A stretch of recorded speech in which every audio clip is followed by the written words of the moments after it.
વાર પછી ત્યાં એક કૂતરો આવે છે, પણ તે જેવો તેવો કૂતરો નતો, પાંડવોનો કૂતરો હતો.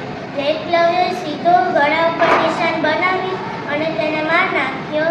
અને થોડીક વાર પછી ત્યાં ગુરુદ્રોણ આવ્યો. ગુરુદ્રોણે કીધું કે હું તને ધનુષબાણ શીખડાવીશ, પરંતુ મારી એક શરત છે કે તારે મને તારો અંગૂઠો કાપીને દે તો હું તને શીખવાડીશ.